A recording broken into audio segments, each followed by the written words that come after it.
Question देखो बच्चों, ये क्वेश्चन कह रहा है अ cell, a resistor, a key and ammeter. पहले आपको जोड़ना भी आना चाहिए क्वेश्चन। देखो ये सेल है, ये अमीटर है और ये रजिस्टर और ये की है। ये पेपर में ना आपको ये भी क्वेश्चन बोल सकता है कि ना जोड़ के दिखाइए, सेल कैसे कहाँ लगाएंगे, अमीटर, रजिस्टर और एक की, इन सबको जोड़ के दिखाइए। तो ऐसे जोड़ के दिखा देंगे। क्वेश्चन कह रहा है current recorded in the ammeter will be, current जो रिकॉर्ड होगी अमीटर में, a cell, a resistor, a key and ammeter are arranged shown in the figure, the current recorded in the ammeter will be. तो जो ammeter में current record होगी, यहां से ammeter में करंट जाएगा ऐसे, यहां से ऐसे करंट जाएगा और यहां से करंट ऐसे जाएगा। एक बात याद रखना, अमीटर में जैसे नेगेटिव है तो नेगेटिव यहां होना चाहिए, नेगेटिव नेगेटिव और पॉजिटिव।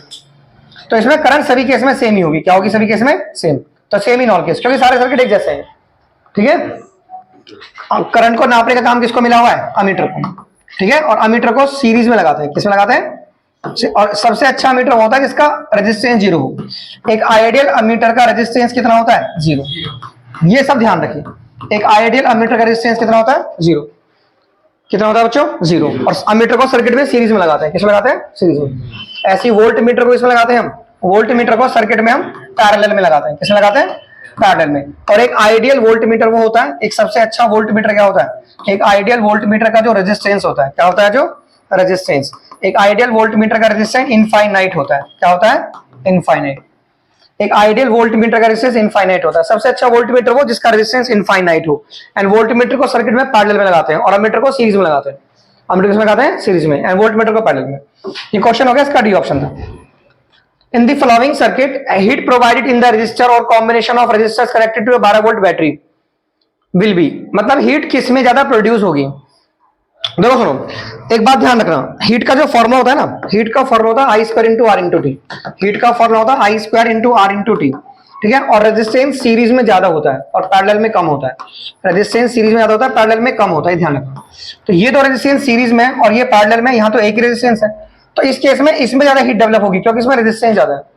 तो जिसमें रेजिस्टेंस ज्यादा होगा ना, क्योंकि ये सीरीज में है ना, इसमें ये सीरीज में, ये सीरीज में दो रेजिस्टेंस, तो यहाँ पे हीट ज्यादा डेवलप होगी। तो are same in all case, minimum तो मैक्सिमम होगी केस नंबर 2 में, तो इसमें ज्यादा हीट डेवलप होगी। तो आंसर सी है इसका। आंसर क्या है इसका? C. Next question, electrical resistivity. ये बात जरूर ध्यान रखना बच्चों, रेजिस्टेंस और रेजिस्टिविटी के बारे में। जो रेजिस्टेंस होता है ना, जो रेजिस्टेंस होता है हमारा रेजिस्टेंस, इसकी यूनिट याद रखना। क्या रखना है इसकी? ओम। इस सिंबल को कहते हैं ओमेगा। रेजिस्टेंस यूनिट ओम होती है। और रेजिस्टेंस डिपेंड करता है लेंथ पर। रेजिस्टेंस इन सब चीजों पर डिपेंड करता है। एल माने लेंथ हो गया, ए माने एरिया, और एन माने नेचर, एन माने नेचर, और टी माने टेम्परेचर, टी माने टेम्परेचर। तो इन सब चीजों पे हमारा रेजिस्टेंस डिपेंड करता है। उसका ये क्वेश्चन बहुत इंपॉर्टेंट होता है कि किस चीज पर रेजिस्टेंस डिपेंड करता है, किस पर नहीं करता। तो इन पर डिपेंड करता है।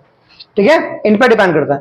ठीक है, और एक होती है हमारी स्पेसिफिक रेजिस्टेंस, एक होता है हमारा स्पेसिफिक रेजिस्टेंस। यही ध्यान रखना, क्वेश्चन आपसे पूछूंगा। स्पेसिफिक रेजिस्टेंस जिसे हम रेजिस्टिविटी कहते हैं, बीच में बोलिए मत, इसे हम रेजिस्टिविटी कहते हैं। और रेजिस्टिविटी को सिंबल से दिखाते हैं, रो से। तो रेजिस्टिविटी लेंथ पर डिपेंड नहीं करती, लेंथ पर डिपेंड नहीं करती हमारी, ना ही हमारी एरिया पर डिपेंड करती है। रेजिस्टिविटी डिपेंड करती है हमारी नेचर पे और टेम्परेचर पे, नेचर पे। और ये चीज जरूर ध्यान रखना, रेजिस्टिविटी नेचर टेम्परेचर पर डिपेंड करेगी। मटेरियल का नेचर कैसा है, टेम्परेचर कितना है, वो एरिया और लेंथ पर डिपेंड नहीं करेगी रेजिस्टिविटी। और यही उसका क्वेश्चन है कि इलेक्ट्रिकल रेजिस्टिविटी डिपेंड किस पे करती है? तो इलेक्ट्रिकल रेजिस्टिविटी लेंथ पर डिपेंड करती है? नहीं। थिकनेस मतलब एरिया पे भी नहीं। नेचर ऑफ द मटेरियल पे डिपेंड करती है वो, कि मटेरियल का नेचर कैसा है। नेचर और टेम्परेचर पे डिपेंड करती है, नेचर और टेम्परेचर पे। तो इसका आंसर आएगा nature of the material, nature of the material. Next question, एक करंट 1 एम्पियर की एक फिलामेंट ड्रॉ कर रहा है इलेक्ट्रिक बल्ब से। मतलब इसमें करंट दे रखा है और मतलब एक जो फिलामेंट है इलेक्ट्रिक बल्ब के अंदर, छोटी छोटी चीज बता देता हूं आपको। जो बल्ब होता है ना हमारा, इलेक्ट्रिक जो बल्ब होता है, बल्ब के अंदर हमारा टंगस्टन का फिलामेंट होता है। उसे डब्ल्यू से दिखाते हैं टंगस्टन को। और इलेक्ट्रिक जो आयरन होता है, जो हमारी प्रेस होती है, इलेक्ट्रिक आयरन के अंदर नाइक्रोम की वायर होती है। ये बात हमेशा याद रखिए, इलेक्ट्रिक आयरन के अंदर नाइक्रोम की वायर होती है और बल्ब के अंदर टंगस्टन का फिलामेंट होता है। किसका फिलामेंट होता है? टंगस्टन का फिलामेंट होता है बल्ब के अंदर। वो बल्ब इतनी करंट ड्रॉ कर रहा है, तो करंट की वैल्यू कितनी है? 1 एम्पियर। ठीक है, नंबर ऑफ इलेक्ट्रॉन्स कितने पास करेंगे, कितने इलेक्ट्रॉन्स उस जाएंगे उस फिलामेंट में, कितने इलेक्ट्रॉन जाएंगे 16 सेकंड में। 16 सेकंड में कितने इलेक्ट्रॉन जाएंगे? तो नंबर्स का फॉर्मूला Q बराबर N होता है। Q बराबर N। नंबर्स निकालने का फॉर्मूला Q बराबर N। यहाँ पे नंबर्स निकालने, जैसे एक करंट है ना, इतनी एक फिलामेंट जो है बल्ब में, एक फिल, जैसे ये मान लो ये हमारे पास एक बल्ब है, अब इस बल्ब में ये फिलामेंट लगा हुआ है। तो ये फिलामेंट कितनी करंट खींच रहा है? 1 एम्पियर की करंट खींच रहा है। और कितने इलेक्ट्रॉन पास कर रहे हैं 16 सेकंड में? नंबर ऑफ इलेक्ट्रॉन जो कि 16 सेकंड में पास कर रहे हैं वो कितने होंगे, हमें N निकालना है। तो यहाँ पे ना आई बराबर क्यू बाई टी से पहले क्यू निकालो। तो क्यू का फॉर्मूला क्या हो गया, आई इंटू में टी। सो आई की वैल्यू 1, टी की वैल्यू 16, तो क्यू हो गया 16 कूलम। कितना हो गया, अब क्यू 16 कूलम हो गया ना, तो यहाँ पे 16 लिखो और यहाँ पे ई रखो नीचे की तरफ। ई क्या होता है, ई इतना होता है 1.6 इंटू 10 की पावर माइनस 90, ई इलेक्ट्रॉन का चार्ज, तो यहाँ पे एन आ जाएगा। ठीक है, अब यहाँ से पॉइंट हटाओ, ऊपर एक जीरो लगाओ, इसको इससे काट दो, ये 10 की पावर 19 इसमें प्लस हो जाएगा 1 में, माइनस है ना, ऊपर जाएगा प्लस, 10 की पावर 20 आंसर आएगा, 10 की पावर 20।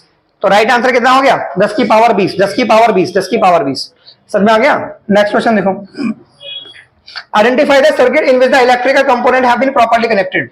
देखिए वोल्टमीटर पैरेलल में होना चाहिए, वोल्टमीटर किस में होना चाहिए, पैरेलल में। देखो ये ऑप्शन करेक्ट है और ये ऑप्शन करेक्ट है, ये तो करेक्ट नहीं है। वोल्टमीटर अमीटर पैरेलल में क्या गलत हो गया, अमीटर को पैरेलल में लगा दिया, ये तो गलत हो गया। अमीटर वोल्टमीटर होना चाहिए, ये और ये करेक्ट हो सकता है। ठीक है, अब देखिए दोनों में से कौन सा करेक्ट है। ठीक है, और ये तो होगा नहीं करेक्ट, ये दोनों तो रॉन्ग हो गए। इन दो को देखिए जल्दी से।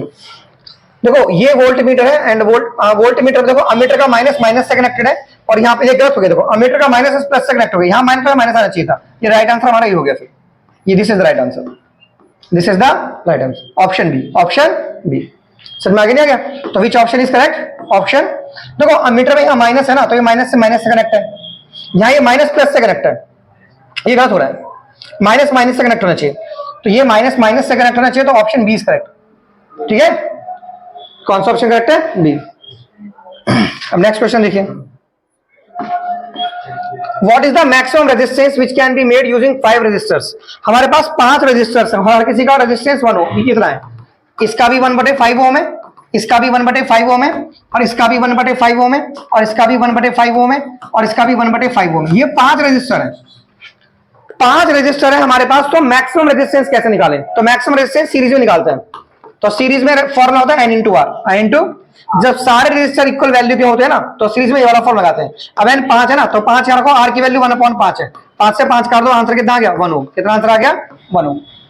ठीक है, बोल रहा है हमारे पास है ना 5 रेजिस्टर है, कितने रेजिस्टर है, 5, और सबकी वैल्यू कितनी है, 1/5 1/5 1/5 है। तो नेट आंसर कितना हो गया, n into R, n into R. So n की वैल्यू हो गई 5, r की वैल्यू 1/5, 5 से 5 काट दो, ये आंसर आ गया। अब ऐसे मिनिमम निकालना हो तो पैरेलल में, तो पैरेलल में कैसे निकालते हैं, r/n, पैरेलल में कैसे निकालते हैं, r/n। सो r की वैल्यू कितनी है, 1/5, ये r की वैल्यू 1/5 रख दो, और n की वैल्यू भी 5 है, तो ये कितना आ गया, 1/25 ओम, 1/25 ओम। तो राइट आंसर कितना हो गया, 1/25, 1/25। तो इस तरह से करना है, कर लोगे ना 1/25। तो मिनिमम रेजिस्टेंस पैरेलल में निकालते हैं और मैक्सिमम रेजिस्टेंस सीरीज में निकालते हैं। मैक्सिमम किस में निकालते हैं, सीरीज में। नेक्स्ट क्वेश्चन देखो, the proper representation of series combination of cells. Series में देखो ये प्लस माइनस, फिर प्लस, फिर माइनस, फिर प्लस माइनस प्लस, ये प्रॉपर ही लग रहा है मुझे, ये तो टूटे हुए कनेक्शन है, ये प्रॉपर नहीं है, ये माइनस माइनस कनेक्ट होकर गलत है। तो आंसर फर्स्ट, आंसर क्या है, फर्स्ट आंसर करेक्ट है। तो which option is correct, option first, first option is correct. कर लोगे ना ऐसे करना। देखो नेक्स्ट क्वेश्चन देखो, नेक्स्ट क्वेश्चन कह रहा है which of the following represent voltage. Voltage का फॉर्मूला क्या होगा, तो क्या पढ़ा था हमने, पोटेंशियल का फॉर्मूला। तो पोटेंशियल का फॉर्मूला होता है W/Q, क्या होता है, W/Q। एंड Q का फॉर्मूला क्या होता है, I इंटू में T, I इंटू में T। Q का फॉर्मूला क्या होता है, I इंटू में T। तो V का फॉर्मूला क्या बना, work upon current into time. अभी मैंने बताया ना I का फॉर्मूला क्या होता है, Q/T। तो Q का फॉर्मूला क्या हो गया, I इंटू में T, I इंटू में T हो गया। तो कौन सा formula, work upon current into time बन गया, work upon current into time, work done upon current into time, work done upon current into time. तो दिस इज द आंसर। ठीक है, समझ में आ गया क्या, फॉर्मूले सारे याद होने चाहिए। जैसे पावर का फॉर्मूला वोल्टेज इंटू करंट भी होता है, पावर का फॉर्मूला I² इंटू R भी होता है, पावर का फॉर्मूला V²/R भी होता है, और पावर का फॉर्मूला W/T भी होता है। ये सारे फॉर्मूले पावर के होते हैं, किसके होते हैं, पावर के। V into I, I² into R। Confuse करने के लिए आपको ये पूछ लेगा, ये नहीं है, I² इंटू R है, I² इंटू R। तो ये पावर के सब फॉर्मूले होते नहीं है। करंट का फॉर्मूला क्या होता है, Q/T, करंट का फॉर्मूला Q/T। एंड पोटेंशियल का फॉर्मूला क्या होता है, W/Q, पोटेंशियल का फॉर्मूला W/Q। ये सारे फॉर्मूले को आपकी कमांड होनी चाहिए। ठीक है, पोटेंशियल होता है W/Q। तो V को किसमें नापते हैं, पोटेंशियल को नापते हैं किसमें बताओ, हाँ पोटेंशियल को नापते हैं किसमें, ये पोटेंशियल है, तो पोटेंशियल को वोल्ट में नापते हैं, पोटेंशियल किसमें नापते हैं हम, वोल्ट में। एंड करंट को किसमें नापते हैं हम, करंट को नापते हैं एम्पियर में, करंट को किसमें नापते हैं, एम्पियर में। बोलो ठीक है, तो यहाँ पे क्वेश्चन होगा। नेक्स्ट क्वेश्चन देखो, 10वां क्वेश्चन। एक सिलेंड्रिकल कंडक्टर, उसकी लेंथ L है, उसका एरिया A है, रेजिस्टेंस R है। एक और कंडक्टर है, उसकी लेंथ 2L है, उसका रेजिस्टेंस R है, तो उसका एरिया कितना होगा। तो जैसे मान लो ये कंडक्टर है, ये कंडक्टर है, अब इसकी लेंथ L है, इसकी लेंथ L है, रेजिस्टेंस R है, और एरिया इसका, इसकी मोटाई A है। तो क्या फॉर्मूला बना, R बराबर रो इंटू में L अपॉन में A, इक्वेशन 1। अब हमारे पास एक और कंडक्टर है, उसकी लेंथ 2L है, इसकी लेंथ कितनी है 2L है, और इसका रेजिस्टेंस R है। तो इसके लिए क्या फॉर्मूला बनेगा, जब इसकी लेंथ 2L हो जाएगी ना डबल, तो इसका एरिया हाफ हो जाएगा। एरिया क्या हो जाएगा इसका, हाफ। तो एरिया हो जाएगा A/2, लेंथ डबल होने से एरिया हाफ हो जाएगा। ये क्वेश्चन ऐसे देंगे तुम्हें पेपर में, जैसे मानो ये कंडक्टर है, उसकी लेंथ L है, इसकी मोटाई A है, इसका रेजिस्टेंस तुम्हारा 1 ओम है। कितना ओम है, 1 ओम। अब बोलेंगे कि एक और कंडक्टर है, उसकी लेंथ 2L हो गई, क्या हो गई। अब बताओ इसका नया रेजिस्टेंस कितना होगा, इस वाले कंडक्टर रेजिस्टेंस कितना होगा। तुम इसका पहले रेजिस्टेंस लिखना, सर ऊपर वाले का रेजिस्टेंस इतना हो गया, इक्वेशन 1। अब नीचे वाले का कितना होगा, नीचे वाले में ना रो तो रो रहा, अब ये L की जगह आ गया 2L, और जब तुम इसकी लंबाई को डबल करोगे ना, तो एरिया को तुम्हें आधा कर देना, एरिया क्या कर देना, आधा। तो जैसी लंबाई डबल हुई, एरिया हाफ, अब ये 2 ऊपर गया, तो गया 4 इंटू में रो इंटू L अपॉन में A, और ये पुराने वाला रेजिस्टेंस है, देखो ये पुराने वाला R, और पुराने वाला R 1 ओम है, तो यहाँ पे 1 ओम रख दो, तो 4 इंटू 1, तो आंसर आ गया 4 ओम। आंसर कितना आ गया, 4 ओम। यानी अगर किसी वायर की लंबाई को मैं डबल करूंगा ना, तो उसका रेजिस्टेंस 4 गुना हो जाएगा। कितना हो जाएगा, 4 गुना। ये पेपर में पूछते हैं वाला क्वेश्चन, किसी तार की लंबाई को डबल करेंगे तो रेजिस्टेंस कितना हो जाएगा उसका, 4 गुना हो जाएगा। नेक्स्ट क्वेश्चन देखो, देखो ग्राफिकल क्वेश्चन का आंसर कैसे देते हैं। ग्राफिकल क्वेश्चन में ऐसे दिमाग लगाना है आपको, जैसे मान लो ये V है और ये I है, ठीक है, और ये दो स्लोप बना दिए, ये A और B। अब बोलो मत, सुनो बस, इसको इससे डिवाइड करो, V को I से डिवाइड करो, तो V को I से डिवाइड करने पे R आ गया, आ गया ना। अरे V अपॉन में I बराबर R होता है ना। तो इसका मतलब है अगर V यहाँ और I यहाँ है, और इसको इससे डिवाइड करने से R आ रहा है, और इसको इससे डिवाइड करने से एंगल आता है, क्या आता है, एंगल। तो जिसका एंगल बड़ा उसका R बड़ा, यानी रेजिस्टेंस A का बड़ा है क्योंकि उसका एंगल बड़ा है, और रेजिस्टेंस B का बड़ा है। जिसका ज्यादा रेजिस्टेंस होगा ना, उसमें हीट ज्यादा डेवलप होगी, कभी हीट पूछ सकते हैं, ठीक है। और जिसका रेजिस्टेंस ज्यादा होगा वो सीरीज में होगा, दूसरा वाला पैरेलल में होगा। कुछ भी पूछ सकते हैं आपसे ग्राफिकल क्वेश्चन में कि किसका रेजिस्टेंस ज्यादा है, किसका टेम्परेचर ज्यादा है। जिसका रेजिस्टेंस ज्यादा है उसका टेम्परेचर ज्यादा है, जैसे A का रेजिस्टेंस ज्यादा है तो A का टेम्परेचर B से कम, B से ज्यादा है। बस ये ध्यान देना, V ऊपर I नीचे होना चाहिए, तो एंगल ज्यादा होने से हर चीज ज्यादा हो जाएगी। अब इसमें उल्टा है, इसमें I ऊपर V नीचे है, तो अब एंगल कम होने से हर चीज ज्यादा हो जाएगी। तो इसमें I ऊपर है और V नीचे है, तो I और I बाई V क्या हो गया, अब 1/R। अब उल्टा बोलना पड़ेगा, क्योंकि इसको इससे डिवाइड करने से एंगल आता है ना, एंगल, तो ये तो एंगल आ गया, ये थीटा आ गया। तो यानी कि जिसका थीटा ज्यादा, उस मतलब जिसका R ज्यादा उसका थीटा कम हो गया ना, ये उल्टा इनवर्सली है। तो इसका R ज्यादा है, मतलब इसका थीटा कम है, तो इसका R ज्यादा हो गया, तो सबसे बड़ा रेजिस्टेंस ये हो गया, फिर ये हो गया, और फिर ये हो गया, लाइक दिस। भाई मोटी सी बात है ना, इसको इससे डिवाइड करेंगे, ये R आ गया, और इसको इससे डिवाइड करने से एंगल आता है, क्या आता है, एंगल। तो जिसका एंगल ज्यादा उसका R ज्यादा, ठीक है। लेकिन अगर I ऊपर है और V नीचे है तो उल्टा बोलना पड़ेगा, जिसका एंगल ज्यादा उसका R कम, जिसका एंगल कम उसका R ज्यादा। तो सब R किसका है, रेजिस्टेंस R3 का ज्यादा है, फिर R2 का, फिर R1 का। लेकिन अगर ऊपर V होता और नीचे I होता, तो अब R1 बड़ा होता, फिर R2, फिर R3। ये चीज ध्यान रखनी है, ठीक है। अगर मैं करंट को, क्या होगा बच्चों, अगर मैं करंट को 100% इंक्रीज कर दूंगा, तो पावर कितने परसेंट इंक्रीज हो जाएगी। If the current increase by 100%, तो पावर कितने परसेंट इंक्रीज हो जाएगी। ये कौन बोल रहा है पीछे, मुझे सुन में कौन बोल रही है। अगर मैं करंट को 100% बढ़ा दूंगा, तो पावर कितने परसेंट इंक्रीज हो जाएगी, सुनो। देखो पावर का फॉर्मूला क्या होता है, ये होता है पावर का फॉर्मूला। अब आपकी करंट 100% बढ़ गई, यानी करंट 2R हो गई, तो नई पावर करंट 2I हो गई। 100% बढ़ने का समझ लो, 2I, पहले I थी, 100% मींस I और बढ़ गई, तो 2I हो गई। तो ये हो गया इतना और ये हो गया इतना, तो 2 2 कितना हो गया, 4I² इंटू में R, 4I² इंटू में R। तो कोई चीज बड़ी परसेंटेज में वो कैसे निकालते हैं, बाद वाली पावर पहले वाली पावर, पहले वाली पावर इंटू 100। बाद वाली पावर कितनी है, 4I² इंटू R, पहले वाली पावर I² इंटू R, पहले वाली पावर कितनी है, I² इंटू R इंटू में 100, ठीक है। I² R सारे कट कर दो, यहां बचा 4 माइनस के 1 इंटू में 100, तो कितना हो गया 300%। कितना हो गया 300%। तो कितनी बढ़ गई पावर हमारी 300%, कितनी बढ़ गई 300%, ठीक है। देखो पहले पावर थी I² इंटू R, अब करंट आपने 100% बढ़ा दी, यानी करंट 2I हो गई, कितनी हो गई 2I। तो अब लगा, अब होगी पावर 2I² इंटू में R, तो 2 2 4I² इंटू में R। अब बाद वाली पावर माइनस पहले वाली पावर अपॉन पहले वाली पावर इंटू 100 करो, सॉल्यूशन आ जाएगा आपका 300%। Question resistivity does not change, resistivity change नहीं होगी अगर मटेरियल को चेंज कर देंगे, टेम्परेचर को चेंज कर देंगे। टेम्परेचर चेंज होने से रेजिस्टिविटी चेंज हो जाएगी, क्योंकि रेजिस्टिविटी टेम्परेचर पे डिपेंड करती है, नेचर को टेम्परेचर पे।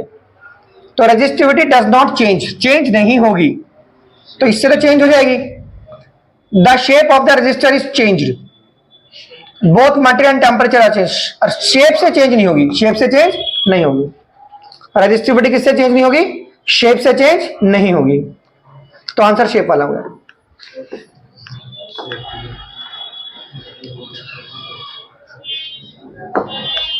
एक क्वेश्चन देखिए, एक इलेक्ट्रिकल सर्किट में ना 3 बल्ब है एबीसी, जिनकी रेटिंग 40, 60 और 100 वाट है। हमारे पास 3 बल्ब है, एक पे 40 वाट लिखा हुआ है, एक पे 60 वाट, एक पे 100 वाट लिखा हुआ है। ये सब पैरेलल में कनेक्ट है। बच्चों बल्ब जो जलता है ना वो अपनी पावर के हिसाब से जलता है, जिसकी पावर ज्यादा वो बल्ब ज्यादा जलता है। तो ब्राइटनेस सबकी सेम है? नहीं। ब्राइटनेस ए की ज्यादा है बी से? नहीं। ब्राइटनेस सी की ज्यादा होगी। Brightness of the bulb B will be more than that of the A. Brightness of all नहीं, brightness of the bulb A will be the maximum. Brightness of the bulb C will be less than that of the A. कौन सा option correct है? A B C of rating, हाँ B की ज्यादा होगी ना, B की ज्यादा होगी ए से, क्योंकि पावर इसकी पावर ज्यादा है इसके, तो बी की ज्यादा होगी। ठीक है, कर लोगे ऐसे। एक इलेक्ट्रिकल सर्किट में 2 रेजिस्टर्स हैं, 2 ohm 4 ohm respectively are connected in series to 6 volt battery. The heat dissipated by the 4 ohm resistor in 5 seconds. Follow question को। एक इलेक्ट्रिकल सर्किट में 2 रेजिस्टर है, एक 2 ओम का, एक 4 ओम का। देखो एक रेजिस्टर तुम्हारे पास 2 ओम का है और एक रेजिस्टर तुम्हारे पास 4 ओम का है, ठीक है, और 6 वोल्ट की बैटरी के साथ सीरीज में कनेक्ट है ऐसे, प्लस माइनस प्लस माइनस। ये 6 वोल्ट बैटरी है, ये 2 ओम है और ये 4 ओम है, ठीक है। The heat dissipated 4 ohm resistor, इसमें कितनी हीट डिसिपेटेड होगी? तो हीट का फॉर्मूला क्या होता है? आई स्क्वायर इंटू में आर। हीट का फॉर्मूला ये होता है आई स्क्वायर इंटू में आर। तो इसमें करंट निकालो, तो करंट का फॉर्मूला क्या हो गया? वी अपॉन में R equivalent total resistance, total तो है I square into R into में टी। सुनो बच्चों, तो वी का फॉर्मूला वी हो गया ये, और आर इक्विवेलेंट कितना हो गया? दोनों का प्लस कर दो 6, तो करंट हो गया 1। करंट कितना हो गया? अब करंट 1 रखो यहाँ पे, तो हीट कैसे निकालेंगे हम? 1 square into R 4 into T कितना है? 5। तो कितना आंसर आ गया? 20। कितना आंसर आ गया? 20 जूल हो गया ना हीट। अरे करंट निकाल लिया ना, हीट का formula I square into R into T है ना, करंट नहीं है ना, तो इसमें करंट निकालना है आपको। तो करंट कैसे निकालते हैं सीरीज में? V upon R, V upon में आर। तो जो करंट आया ना आपका 1 एम्पियर, वो इसमें भी और इसमें भी है, सीरीज में करंट सेम होता है। सही है, ऐसे निकालना। अब नेक्स्ट क्वेश्चन देखो, एक electric cattle consume 1 kilowatt of electric power. एक इलेक्ट्रिक कैटल इतने kilowatt of electric power consume कर रही है जब उसे इतने पे चलाते हैं। व्हाट ए फ्यूज वायर, मतलब करंट कितनी होनी चाहिए हमारे पास? फ्यूज वायर की रेटिंग क्या होनी चाहिए? फ्यूज वायर जो उसके अंदर यूज करते हैं प्रोटेक्शन के लिए, घर को डैमेज होने से बचाना करंट के लिए प्रोटेक्शन में फ्यूज वायर। तो इसमें पावर दे रखी है तुम्हें, सो पावर क्या दे रखी है? 10 की पावर 3 वॉट, और ये वोल्टेज है, तो लगाओ फॉर्मूला P बराबर VI, करंट निकालना है। सो पावर कितना हो गया ये, और वोल्टेज कितना हो गया? 220। हमें क्या निकालनी है? I। क्या निकालनी है हमें? I। एक इलेक्ट्रिक कैटल कंज्यूम इतने kilowatt of electric power when operated at 220 volt. A fuse wire of what rating must be used for it. तो यहां से तो नहीं आ रहा आंसर। एक फ्यूज वायर की रेटिंग क्या होगी? एक इलेक्ट्रिक कैटल कंज्यूम कर रहा है कितने power? 1 kilowatt of electric power, जब हम उसे 220 वोल्टेज पे चलाते हैं। भैया ले गया, मैं ले गया डिवाइड में। एग्जैक्ट आंसर नहीं आ रहा है हमारा, 4 एम्पियर।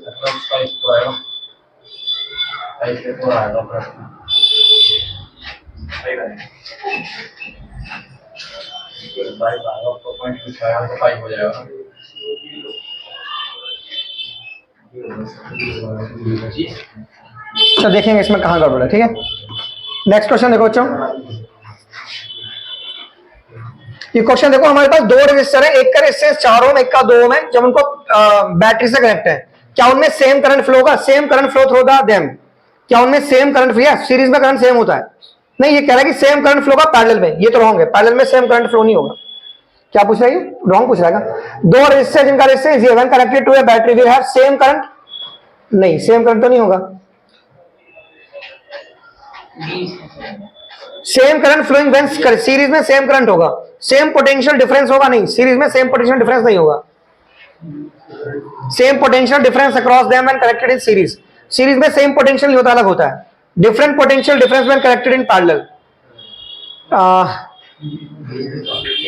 पोटेंशियल डिफरेंस पैरेलल में सेम होता है, तो ऑप्शन बी करेक्ट है। ऑप्शन क्या है? ये बात है, सीरीज में करंट सेम होता है बच्चों। जैसे ये एक 2 ओम है और ये 4 ओम है, और ये तुम्हारे पास 20 वोल्ट 6 वोल्ट है, ये 6 वोल्ट है, मान लो ये 2 ओम है और ये 4 ओम है, और ये तुम्हारे पास 20 वोल्ट है। कितना है? 20 वोल्ट। तो यहां से करंट कैसे निकालोगे आप? V upon R, V upon R. तो V कितना है? 20 और 8 टोटल लेंगे 6, ठीक है। तो यहाँ पे 30 मान लो ताकि इजी कैलकुलेशन हो जाए। तो तुम्हारे पास 5 एम्पियर करंट आ गया, तो वो 5 एम्पियर इसमें भी और इसमें भी, दोनों में 5-5 एम्पियर है। लेकिन वोल्टेज तो अलग हो गया ना, क्योंकि वोल्टेज का फॉर्मूला क्या होता है? Current into resistance. तो जब इसमें 5 एम्पियर है, इसका रेजिस्टेंस 2, तो इसका वोल्टेज 10 है। अब इसमें 5 एम्पियर है, ठीक है, V2 निकालो, ये V1 हो गया। तो फिर से करो current into resistance. So current कितना है? 5, और इसका रेजिस्टेंस है 4, तो ये भी 20 वोल्ट हो गया। ऐसे तो यहाँ 20 वोल्ट है, यहाँ 10 वोल्ट है। तो पोटेंशियल अलग अलग होता है, सीरीज में करंट सेम होता है। ये पैरेलल में क्या होता है? पोटेंशियल सेम होता है। जैसे पैरेलल मतलब एक रेजिस्टेंस है और एक रेजिस्टेंस है, ठीक है। और मान लो ये दोनों तुम्हारे, ये प्लस माइनस है ऐसे करके, ये तुम्हारा 2 ओम है और ये तुम्हारा 4 ओम है, और ये तुम्हारा 20 वोल्ट है। तो ये वोल्टेज है 20 वोल्ट, 20 वोल्ट इसके पास भी, इसके पास भी है, वोल्टेज सेम है, करंट अलग होगा। अब मान लो इसके पास I1 करंट है, सो I1 कैसे निकालेंगे हम? V अपॉन में R1। तो V कितना हो गया? ये और ये, तो I1 करंट हो गया 10 एम्पियर। अब I2 कैसे निकालेंगे? V अपॉन में R2। तो V कितना? 20, और ये कितना? 4, तो ये हो गया 5 एम्पियर। ये कितना हो गया? 5 एम्पियर। तो ये चीज ध्यान रखिए। तो पैरेलल में क्या चीज सेम होती है? पोटेंशियल, करंट अलग होता है। और सीरीज में क्या चीज सेम होती है? करंट सेम होती है, पोटेंशियल अलग होता है, पोटेंशियल अलग होता है। ये छोटी छोटी मोटी बातें याद रखा करो, ठीक है। यूनिट ऑफ इलेक्ट्रिक पावर, तो पावर किसमें नापते हैं हम? हैं? बोलो बच्चों, पावर को नापते हैं हम किसमें? जूल पर। यूनिट ऑफ इलेक्ट्रिक पावर में ऑल्सो भी express as kilowatt. Kilowatt hour तो एनर्जी होती है ना।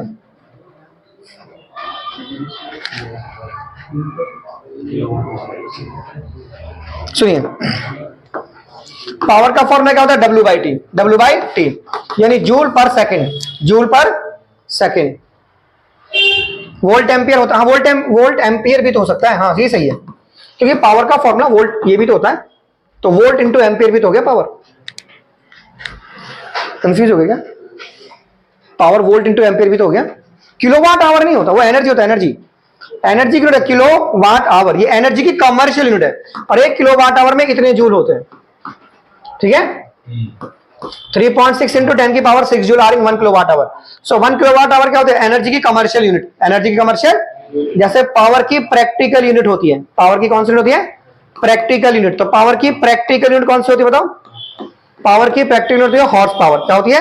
और एक हॉर्स पावर में कितने वाट होते हैं? 746 वाट। 74 या किलोवाट कितने होते हैं? 0.746 किलोवाट, ठीक है। तो ये चीज है, कर लोगे? ये कैटल वाला क्वेश्चन मैच नहीं कर रहा, देखो उसमें दिमाग लगा कुछ छोटे मोटे क्वेश्चन बताया था मैं तुम्हें। जैसे ये क्वेश्चन देते हैं वो कि 6 ओम के 3 रजिस्टर है, ये 6 ओम 6 ओम 6 ओम ऐसे, इनको कैसे लगाएं कि 4 ओम आंसर आ जाए? तो इनको ऐसे लगा के देखा करो, एक 6 ओम ऐसे, एक 6 ओम ऐसे, और फिर ये 6 ओम ऐसे, एक बार तो ऐसे लगा के देखो, ऐसे ऐसे, ये 6 ओम, ये 6 ओम और ये 6 ओम। तो ये सीरीज में है ना, तो ये पास कितना? इसे R1 मानो, इसे R2 और इसे क्या मानो? R3। क्या मानो इसे? पहले सीरीज में सॉल्व करो, R1 R2 निकालो सीरीज में। तो सीरीज में कैसे निकालते हैं? इनको प्लस कर दो। क्या कर दो? इनको प्लस। तो 6 जमा 6 कितना हो गया? 12। अब ये तुमने निकाला R12 और ये हो गया R3, ठीक है। ये R12 आ गया आपका 12 ओम और ये आ गया आपका R3, ये 6 ओम आ गया। कितना आ गया? 6 ओम। अब इनको पैरेलल में निकालो। तो पैरेलल में कैसे निकालेंगे? R123 को, तो पैरेलल में कैसे निकालेंगे? R123 को, R123 कैसे निकालेंगे? R12 ऊपर लो, फिर R3 और फिर R12 और फिर प्लस R3, ऐसे लो। तो R12 कितना हमारा? 12 गुणा 6 अपॉन में 12 जमा 6, तो ये कितना हो गया? 72 अपॉन में 18, तो ये 4 ओम आ गया। तो 4 ओम के लिए आप ऐसे कनेक्ट कर देना, ठीक है। फिर वो बोलेगा कि 9 ओम चाहिए। क्या चाहिए? 9 ओम। तो 9 ओम के लिए कैसे कनेक्ट करना है उनको हमें? रजिस्टर्स को, एक रजिस्टर हमने ऐसे लगा दिया और एक रजिस्टर ऐसे लगा दिया और एक रजिस्टर आपने ऐसे लगा दिया, ठीक है, ऐसे।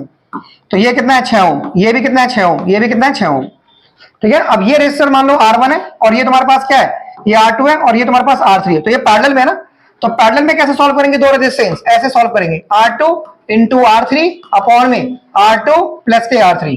तो कैसे सॉल्व करें, 6 इंटू 6 अपॉन में 6 प्लस के 6, 36 अपॉन में 12, यानी 3 ओम आ गया। कितना आ गया, 3 ओम। और ये किसमें है, सीरीज में। तो अब क्या निकालेंगे हम, R1 2 3। तो सीरीज में कैसे निकालेंगे, R1 प्लस R2 3। सीरीज में सीधा जोड़ देते हैं ना। तो ये कितना है 6 और ये कितना है 3, तो आंसर कितना आ गया, 9 ओम आ गया। कितना आंसर आ गया, 9 ओम।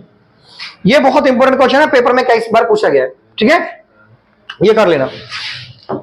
एक क्वेश्चन और आता है बच्चों, हाउ मेनी, ओके पेजेस हमारे पास फुल हो गए हैं, ऑफ करो उसको।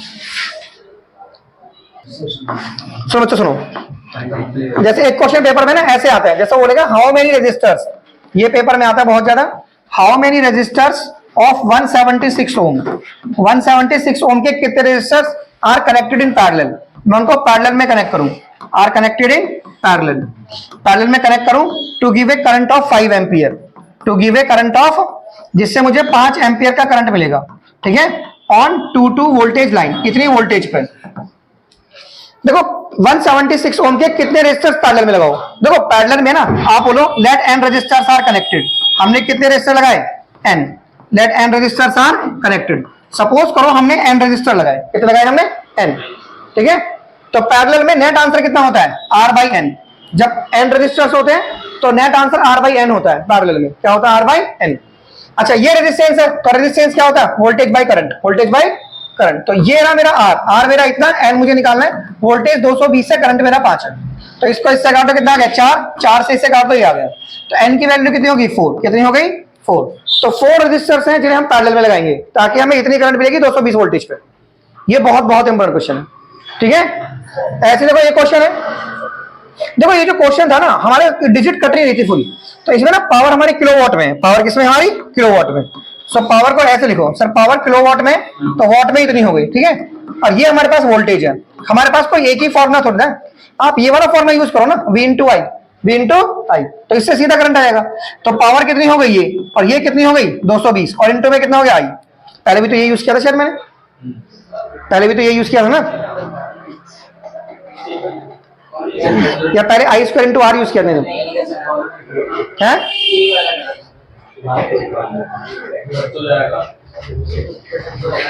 ये पूरा कट नहीं रहा, ये मतलब 4 से ज्यादा आ रहा है, 4 से ज्यादा आ रहा है।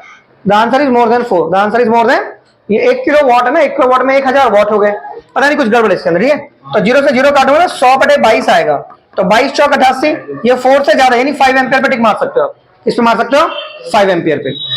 ठीक है, चलिए बीच बीच में किताब के क्वेश्चन भी बताता जा रहा हूं मैं आपको।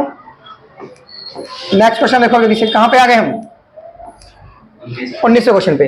अ child has drawn the electric circuit to study the Ohm's law as shown in the figure 12.6।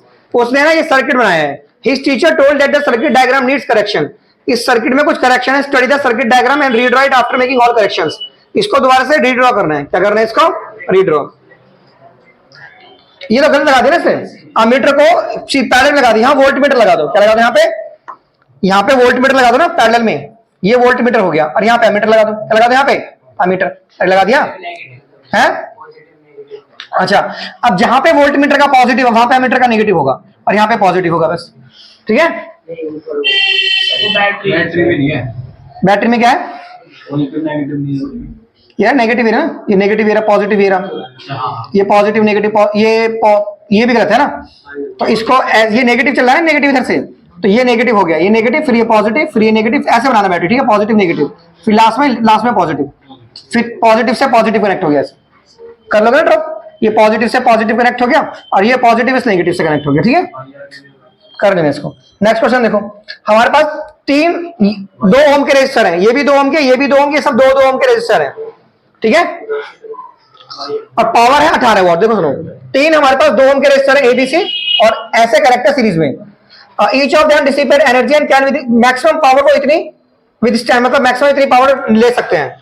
कितनी करंट होगी, मैक्सिमम करंट कितना होगा, तो ये बताओ। मैक्सिमम करंट के लिए क्या फॉर्मूला यूज करेंगे हम, P बराबर आई स्क्वायर इंटू में आर, आई स्क्वायर इंटू में आर। सारे 2 ओम किया ना, तो पावर कितनी हमारे पास 18 वाट है, यहां से आई स्क्वायर निकाल लो, आर की वैल्यू 2 है, आर की वैल्यू कितनी है 2 से डिवाइड कर दो, तो आई स्क्वायर की वैल्यू कितनी होगी 9, तो आई की वैल्यू क्या होगी 9 पे अंडर रूट, यानी आई की वैल्यू क्या होगी 3 एम्पियर। तो मैक्सिमम करंट कितनी ड्रॉ कर सकते हैं 3 एम्पियर, मैक्सिमम कितनी 3 एम्पियर। सिंपल है, पावर दे रखा है और रेजिस्टेंस दे रखा है, लगाओ फॉर्मूला, दो इनके आंसर से। ठीक है, should the resistance of an ammeter be low high, क्या अमीटर का रेजिस्टेंस लो होना चाहिए, हाई होना चाहिए? अमीटर का रेजिस्टेंस, सुनिए इधर, अमीटर से हम करंट नापते हैं, अमीटर से क्या नापते हैं, करंट। तो इसका रेजिस्टेंस अगर हाई होगा तो हमारी करंट की वैल्यू गलत आएगी, वरना अमीटर अपनी भी करंट जोड़ देगा ना। जैसे मान लो ये हमारा सर्किट है, ये देखो ये सर्किट है और ये मैंने अमीटर लगाया ऐसे करके, और यहाँ पे मैंने वोल्टेज लगा दी प्लस माइनस, और ये लगा दी मैंने की ऐसे। तो ये मान लो मेरा 10 ओम का है, ठीक है, और ये 100 वोल्ट का है। कितने वोल्ट का है? 100। तो यहां से कितनी करंट जनरेट हुई? I बराबर V बाई आर। तो V की वैल्यू 100 और I की वैल्यू 10, तो यहां से 10 एम्पियर जनरेट हुआ ना। अब इस अमीटर का काम 10 एम्पियर बताना है, लेकिन 10 तो तब बताएगा ना जब खुद का रेजिस्टेंस 0 है। मान लीजिए इसका खुद का रेजिस्टेंस 2 है, खुद का रेजिस्टेंस कितना है? 2। तो अब नेट रेजिस्टेंस कितना हो गया? 12। कितना हो गया? तो अब कितनी करंट बता देगा? वोल्टेज बाई रेजिस्टेंस, यानी 100 अपॉन में 12, यानी 12 12 96। अब 8 बताएगा, गलत बता रहा है ना, 10 बतानी चाहिए ना। तो खुद का रेजिस्टेंस अगर 0 होगा तभी 10 बताएगा। तो एक अमीटर का रेजिस्टेंस कम से कम होना चाहिए, कम से, और सबसे अच्छा हो जिसका 0 हो। सबसे अच्छा अमीटर कौन सा होता है? जिसका रेजिस्टेंस क्या होता है? 0। अरे अमीटर को जब मैं सीरीज में लगा रहा हूं, ठीक है, लगा दिया, जब ये अपना खुद का रेजिस्टेंस जोड़ रहा है ना 2, तो करंट कम कर रहा है ना 8। जब ये खुद का रेजिस्टेंस 0 होगा तो एग्जैक्ट करंट 10 बताएगा ना। समझ में आ गया ना क्या? तो अमीटर को सीरीज में लगाते हैं और इसका खुद का रेजिस्टेंस कितना होना चाहिए? 0। तो सबसे अच्छा मीटर वो जिसका रेजिस्टेंस 0, और सबसे अच्छा वोल्ट मीटर वो जिसका रेजिस्टेंस इनफाइनाइट हो। और वोल्ट मीटर को पैरेलल में लगाते हैं। किसमें लगाते हैं? पैरेलल में। ये इलेक्ट्रिक डायग्राम वाले क्वेश्चन बहुत आते हैं। बोल रहा है एक सर्किट बनाओ, एक सर्किट बनाओ जिसमें एक सेल भी हो, एक अमीटर भी हो, एक रजिस्टर भी हो सीरीज में, 2 ओम का रेजिस्टर सीरीज में हो, 2 4 ओम के रेजिस्टर पैरेलल में हो, तो बनाओ सर्किट। ये पेपर में बहुत आते हैं क्वेश्चन, देखो बहुत इजी है। पहले ना एक 2 ओम का रेजिस्टर ले लो आप, पहले 2 ओम का रेजिस्टर ले लो, ये ले लिया आपने 2 ओम का रेजिस्टर, और फिर 2 रेजिस्टर ऐसे लो 4 ओम के, एक 4 ओम का ऐसे लो और एक 4 ओम का ऐसे लो, पैरेलल में ले लिए, ठीक है। अब यहां पे ऐसे बना दो, अमीटर लगा दो, ये अमीटर यहां पे पहले वो लगाओ बैटरी, प्लस माइनस लगा दिया, ये की लगा दो, क्या लगा दो? ये की लगा दी की, और यहां पे ऐसे जोड़ दो। अब यहां पे वोल्ट मीटर कनेक्ट कर दो, क्या कनेक्ट कर दो? वोल्ट मीटर पैरेलल में। तो अगर, और यहां पे क्या लगा दो आप? बीच में आप अमीटर भी लगा सकते हो। ये आपने अमीटर लगा दिया, क्या लगा दिया? तो अमीटर का अगर ये सुनो, ये प्लस है ना, ये प्लस है, ये माइनस है, तो ये माइनस यहाँ पे इस प्लस और माइनस अपोजिट ऐसे कनेक्ट होने चाहिए। तो ये कितना हो गया? ये 4 ओम, ये 4 ओम, बन गया सर्किट तैयार। ठीक है भाई। अरे अमीटर का देखो, ये प्लस है ना, ये प्लस इधर आ रहा है, तो ये माइनस, तो फिर ये प्लस होना चाहिए, फिर माइनस होना चाहिए। सही है, तो सर्किट ऐसे बना देना। तो फिर मुझसे क्या कर रही है? Will the potential difference across the 2 ohm resistor be same as that of across the parallel combination? क्या जो पोटेंशियल होगा इसके पास, इस 2 ओम के पास जो वोल्टेज होगा, इन दो के पास जो वोल्टेज होगा सेम होगा? नहीं, वोल्टेज सेम नहीं होगा। इनके पास वोल्टेज सेम होगा, ये पैरेलल में, लेकिन इसका वोल्टेज अलग होगा, इसका वोल्टेज क्या होगा? अलग, क्योंकि सीरीज में वोल्टेज अलग होता है, सीरीज में वोल्टेज क्या होता है? अलग होता है। सही है, तो लिखेंगे नहीं लिखेंगे नो। नेक्स्ट क्वेश्चन देखो, how to use of fuse wire.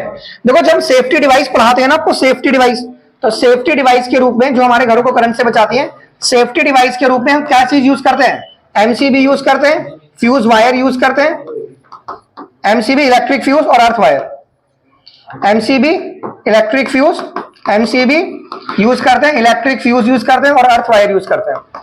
ये बात हमेशा याद रखो, ठीक है। ये सेफ्टी डिवाइस होती हैं जो हमारे घरों को इलेक्ट्रिक शॉक से बचाते हैं, करंट से बचाती हैं। फ्यूज वायर कैसे बचाता है? इसका ना रेजिस्टेंस हाई होता है। रेजिस्टेंस क्या होता है इसका? हाई।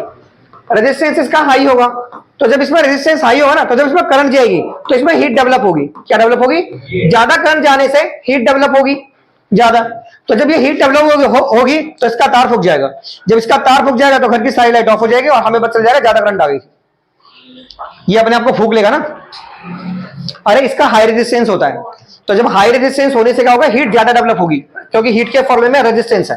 तो इस फ्यूज वायर का, इलेक्ट्रिक फ्यूज का रेजिस्टेंस हाई होने से जब करंट जाएगा तो ज्यादा हीट डेवलप होगी, ज्यादा करंट जाने से हीट डेवलप होगी, तो हीट डेवलप होने से वायर फूक जाएगा, और वायर फूक जाएगा इलेक्ट्रिक फ्यूज का, तो हमारे घर को इलेक्ट्रिक शॉक से बचा लेगा।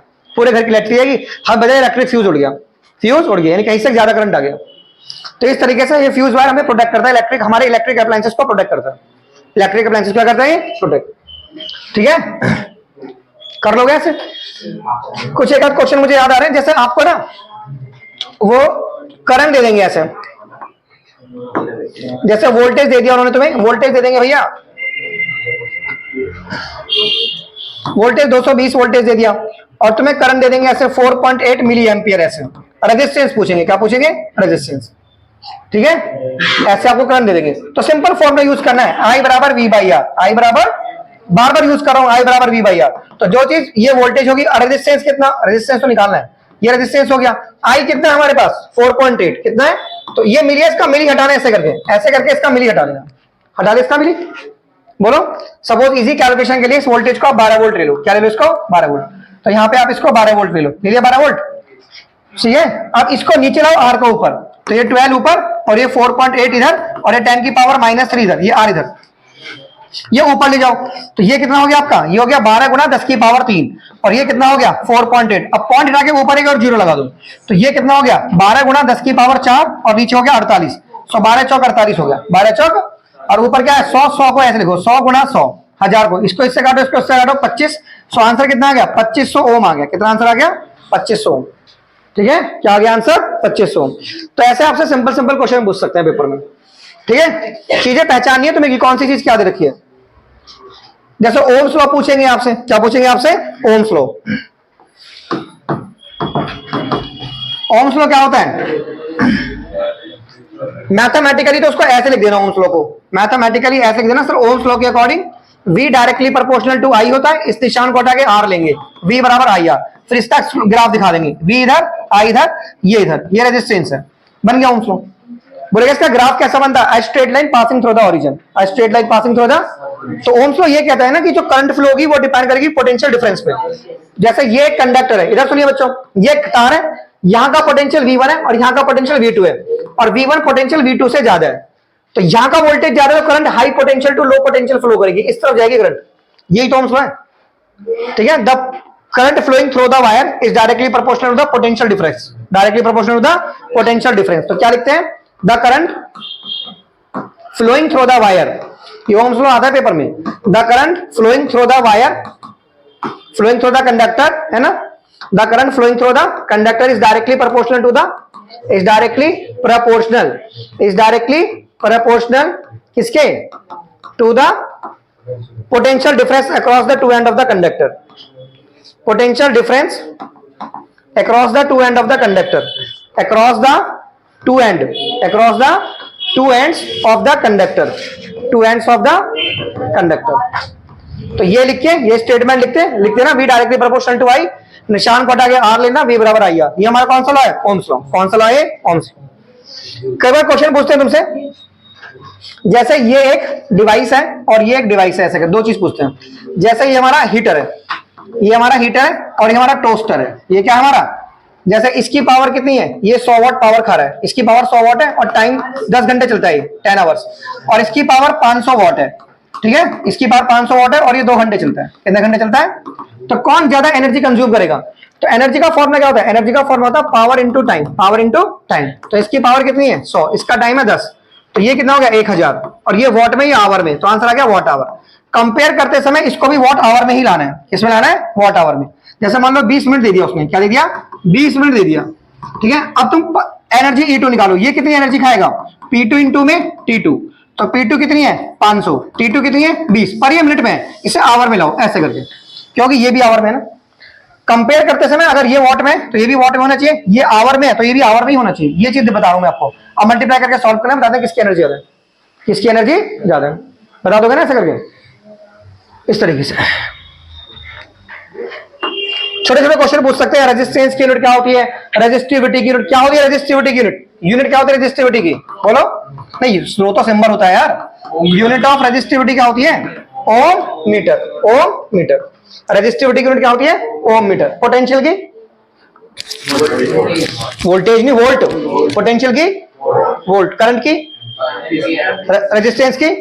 और हीट की? जूल। हीट की क्या होती है? ये ऐसे पूछेंगे, जूल पर कूलाम, कूलाम पर सेकेंड, या जूल पर कूलाम, कूलाम पर सेकेंड, या जूल पर सेकेंड, जूल पर सेकेंड। बोलो क्या जूल पर कूलाम क्या होता है? बताओ। जूल पर कूलाम, अरे जूल W यार, कूलाम क्यों? तो वोल्ट नहीं हो गया ये, W/, क्यों वोल्ट। जूल पर कूलाम, कूलाम पर सेकेंड क्या हो गया? कूलाम हो गया, क्यों? ये हो गया टाइम, ये करंट हो गया, एम्पियर हो गया। देखो यूनिट में क्वेश्चन पूछा है ना, उसने यूनिट की भाषा में पूछा है, तो एम्पियर बोलना है आपको, करंट वर्ड नहीं, एम्पियर बोलना है। क्योंकि क्वेश्चन यूनिट की फॉर्म में, तो आंसर यूनिट की फॉर्म में चाहिए। जैसे जूल पर सेकंड, जूल पर सेकंड, तो जूल क्या हो गया W, सेकंड क्या हो गया T, तो क्या बन गया वॉट, क्या बन गया वॉट, तो जूल पर सेकंड क्या हो गया वॉट। लेकिन आज को लाइक दिस कुछ भी क्वेश्चन पूछ सकते हैं। जैसे कभी कभार क्वेश्चन पूछते हैं रिलेशन एस्टैब्लिश करो PVI में, वो बोलते हैं P volt power voltage current में, ऐसे P में V में I में क्या रिलेशन है, या तो रिलेशन लिख दो, एक नंबर पे पूछा है सर ये रिलेशन है, ये रिलेशन ड्राइव करो कैसे, P बराबर W by T, W by and V बराबर क्या होता है W by Q, so W बराबर क्या हो गया V इंटू Q, तो V इंटू Q यहां रख दो, तो ये कितना हो गया P बराबर V into Q by T, और I बराबर क्या होता है Q by T, Q by, ये तो उल्टा लिखा हुआ है ना, तो ये I लिखा हुआ है, Q बाई T I हो गया ना, अरे I हो गया ना Q बाई T, ये Q by T I, so P बराबर क्या हो गया V into I, V into, अरे ये वैल्यू यहां पर करना, कर लोगे ये खेल खेलते रहो। चलो फिर से खेलते हैं, देखो जैसे मान लो बच्चों एक और क्वेश्चन बताऊं, जैसे मान लो उसने क्वेश्चन दिया तुमसे ऐसा, बोलेगा एक रजिस्टर ये 2 ओम का है और ये 4 ओम का है, और ये तुम्हारा 6 वोल्ट की बैटरी से कनेक्ट है, ये 2 ओम है और ये 4 ओम है, इसमें कितनी पावर, इसमें पावर पूछ रहा है 4 ओम रजिस्टर में पावर, तो पावर का फॉर्मूला क्या होता है आई स्क्वायर इंटू में आर ना, आई स्क्वायर इंटू में, तो इसका आई निकालो, इसका आई, तो आई कैसे निकालते हैं सीरीज में V अपॉन में आर इक्विवेलेंट, V अपॉन में आर इक्विवेलेंट, तो V कितना हो गया 6, आर भी कितना हो गया 6, तो कितना हो गया 1 एम्पियर, कितना हो गया 1, अरे यार 6 ही तो है, 2 और 4 6 नहीं हो गया आर इक्विवेलेंट, तो आई कितना हो गया 1 एम्पियर। अब पावर कैसे निकालेंगे, इसमें पावर निकाल रही है ना, तो आई स्क्वायर यानी 1 स्क्वायर, और ये वाला रेजिस्टेंस रखो तो पावर आ गई 4 वोल्ट, पावर कितनी आ गई 4 वोल्ट। बोलेगा 2 रेजिस्टेंस हैं 2 और 4 ओम के 6 वोल्ट की बैटरी से कनेक्टेड है, अब 4 ओम के रेजिस्टर में पावर निकालो, 4 ओम के रेजिस्टर में क्या निकालो पावर, या बोलेगा ऐसे करके ये 2 ओम है और ये 4 ओम है ऐसे, अब ये सीरीज में 6 वोल्ट की बैटरी के साथ कनेक्ट है ऐसे, सीरीज में ये 2 ओम है और ये 4 ओम है, सीरीज में 6 वोल्ट की बैटरी के साथ कनेक्ट है, अब पावर इसमें निकालो, अब ये पैरेलल है और वो सीरीज है, तो पैरेलल में फॉर्मूला होता है V square by R, V square by R, क्योंकि पैरेलल में वोल्टेज सेम होता है, तो पावर निकालने के लिए मुझे V चाहिए, मुझे इसमें पावर निकालनी है तो मुझे इसका वोल्टेज चाहिए, इसका वोल्टेज 6 है, क्योंकि जो 6 वोल्टेज है वो इसके पास भी इसके पास भी है, दोनों के पास 6 है, क्योंकि पैरेलल में वोल्टेज सेम होता है ना, तो ये 6 वोल्टेज इसके पास भी इसके पास भी है, दोनों के पास 6 ही है, तो लिखो यहाँ पे 6 गुणा 6, अब इसमें पावर निकालनी है डिवाइड बाई ये, तो 24 डिवाइड बाई 4, तो कितनी आ गई 6 वोल्ट, कितनी आ गई 6 वोल्ट आ गई, कितनी आ गई 6 वोल्ट। कर लोगे ऐसे सिंपल सिंपल क्वेश्चन, ऐसे पेपर में स्टेटमेंट के हिसाब से पूछे, कर लोगे ना। ओके बच्चों, अब चलिए आ जाते हैं क्वेश्चंस पे, ऑफ कर दो इसको, देखो जल्दी से आप, ये तो मैंने बता दिया ना फ्यूज वायर वाला, व्हाट इज इलेक्ट्रिकल रेजिस्टिविटी, ये पेपर में डिफाइन करने को आ सकता है इलेक्ट्रिकल रेजिस्टिविटी, कुछ ना डिफाइन करना ना आ रहा हो ना तो फॉर्मूला लिख के छोड़ दिया करो ऐसे कि R बराबर सर रो इंटू में L अपॉन में A होता है, और हमें रो निकालना है, तो रो का फॉर्मूला क्या हो गया R इंटू में A अपॉन में L, और इसकी यूनिट निकाल के छोड़ देना, इसको नापते हैं ओम में, ये मीटर स्क्वायर में, और ये मीटर, तो मीटर से मीटर काट देना, तो आंसर आ गया ओम मीटर, आंसर कितना आ गया ओम मीटर। रेजिस्टिविटी है क्या, रेजिस्टिविटी रुकावट ही तो है, रेजिस्टिविटी रेजिस्टेंस ही तो है, इट इज द रेजिस्टेंस, ये क्या है ये एक रेजिस्टेंस ही है, रेजिस्टिविटी क्या होती है ये एक रेजिस्टेंस ही है, किसका रेजिस्टेंस पर unit length, per unit length, एक ऐसा वायर जिसकी लेंथ कितनी है 1 metre, per unit length, per unit area of cross section, per unit area of cross section, per unit area of cross section of wire, मतलब एक wire जिसकी मोटाई 1 metre square है और उसकी लंबाई 1 मीटर है, लंबाई 1 मीटर है, मोटाई 1 मीटर स्क्वायर है, तो जो उसका रेजिस्टेंस है वो उसकी रेजिस्टिविटी है, वही उसकी क्या है, तो रेजिस्टेंस रेजिस्टिविटी रेजिस्टेंस ही है जिसकी मोटाई लंबाई कितनी है वायर की 1 मीटर स्क्वायर और 1 मीटर। अब कह रहा है इन सीरीज, क्वेश्चन देखो क्वेश्चन क्या कह रहा है, in series electric circuit comprising a resistor made up of metallic wire, एक रजिस्टर है मेटालिक वायर है, द अमीटर 5 एम्पियर रीड करता है, reading of ammeter decreases to half when the length of the wire double, ammeter की reading half हो गई जब wire की लेंथ डबल हो गई, वायर की लेंथ डबल हो, देखो ये वायर की लेंथ L है तो अमीटर A रीड कर रहा है, अब इसकी लेंथ आपने डबल कर दी, क्या कर दी इसकी लेंथ डबल कर दी तार की, तो अमीटर की रीडिंग हाफ क्यों हो गई, क्योंकि लेंथ डबल करने से रेजिस्टेंस बढ़ गया ना, तो रेजिस्टेंस बढ़ गया तो करंट घट गई, तो इसलिए अमीटर की रीडिंग क्या होगी हाफ, एरिया हाफ नहीं हुआ, ये रीडिंग हाफ हुई है, जैसे करंट I पड़ रहा था ना वो, तो I/2 करंट पड़ रहा है वो कह रहा है कि किसी वायर की लेंथ L है तो उसकी अमीटर की रीडिंग I है, अब उस लंबाई डबल हुई तो रीडिंग हाफ हो गई, क्योंकि लंबाई बढ़ने से रेजिस्टेंस बढ़ गया ना, लंबाई बढ़ने से क्या हुआ रेजिस्टेंस बढ़ता है, और रेजिस्टेंस करंट के रास्ते की रुकावट होती है, रेजिस्टेंस अगर बढ़ गया तो करंट कम होगी, तो इसलिए रीडिंग हाफ हो गई, क्योंकि क्या लिखोगे answer, on increasing the wire, और ये क्या लिखोगे, when the length of wire gets double, when the length of wire gets double, the resistance increases, due to which the reading of ammeter gets half, due to which the reading of ammeter gets half, उसकी reading half हो गई ammeter की। ठीक है, next question देखो, Y का दे तो दिया आंसर क्योंकि रेजिस्टेंस बढ़ गया ना। What is the commercial unit of electric energy, अभी तो बताया मैंने आपको, कमर्शियल यूनिट क्या इलेक्ट्रिक एनर्जी की, बोलिए, किलो वाट आवर, कौन सी है, किलो वाट आवर, ऐसे स्मॉल के स्मॉल एच कैपिटल डब्ल्यू, और इसको किलो वाट को, एक किलो वाट में ना 1000 वाट होते हैं, या 1000 वाट लिखो, एक घंटे में 3600 सेकंड होते हैं। अब इसको इससे मल्टीप्लाई कर दो, ये 36 यहां ले लो, 10 की पावर 2 ये रही, 10 की पावर 3 ये रही, तो 10 की पावर 5 और ये 36, और ये जूल हो गया, क्या हो गया है, जूल। अब एक पॉइंट यहां लगा के एक पावर यहां प्लस कर दो, 3.6 इंटू 10 की पावर 6 जूल, ये हो गया जूल में।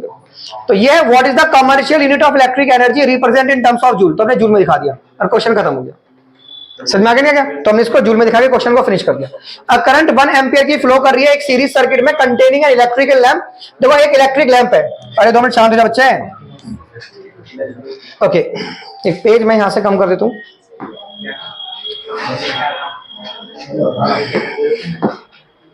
ओके कहां पे आ गए हैं,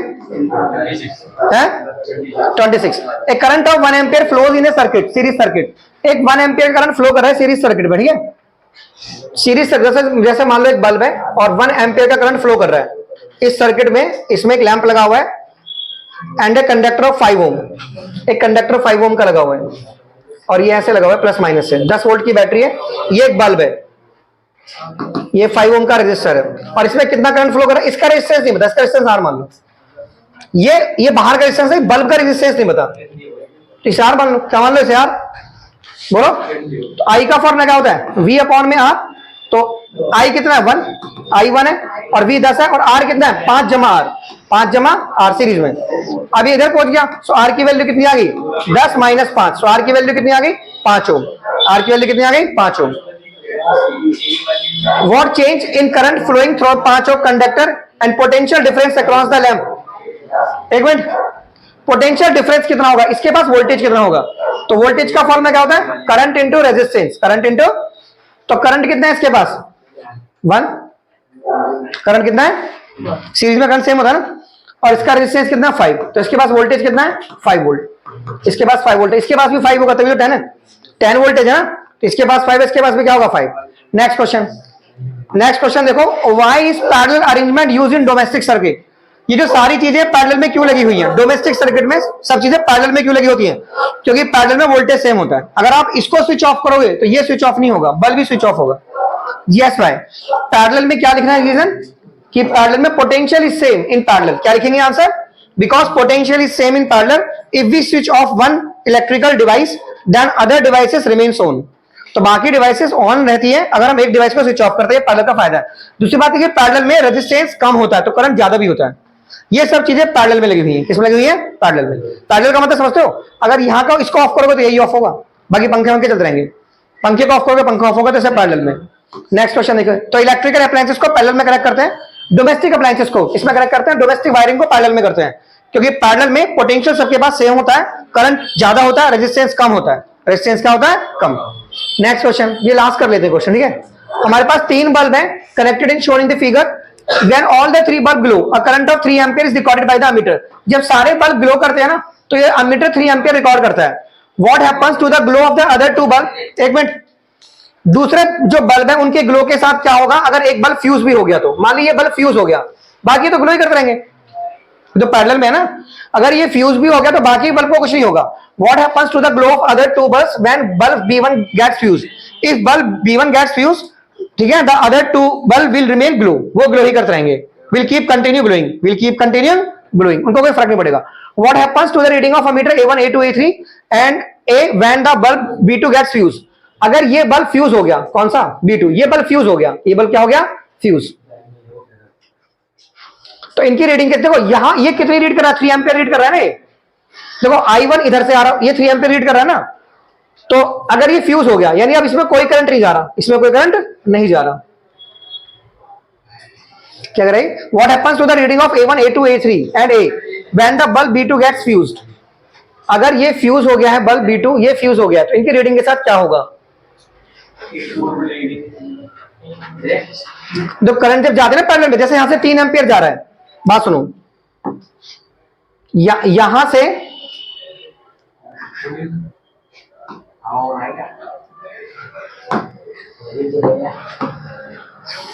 से बच्चों ना, यहां से 3 एम्पियर निकल रहा है हमारा करंट। कितना निकल रहा है? 3 एम्पियर निकल रहा है ना यहां से। अब यार ये हटाना पड़ेगा इसमें।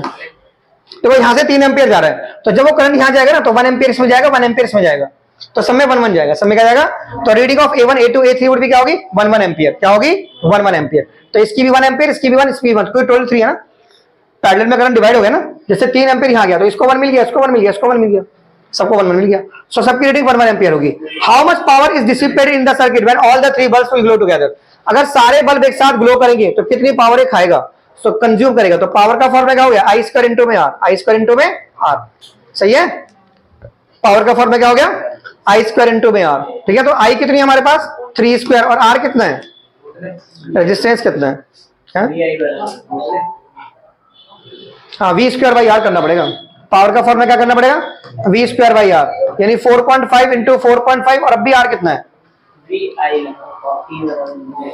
अच्छा अच्छा, how much power? V into I. हाँ सही कह रहे हैं, पी बराबर क्या लगाना है? V into I. So V कितना हो गया? 4.5, और आई कितना हो गया? 3। तो कितना हो गया? 3 पंजे 15, 3 चौक 12 और 1 13, 13.5, 13.5। So how much power?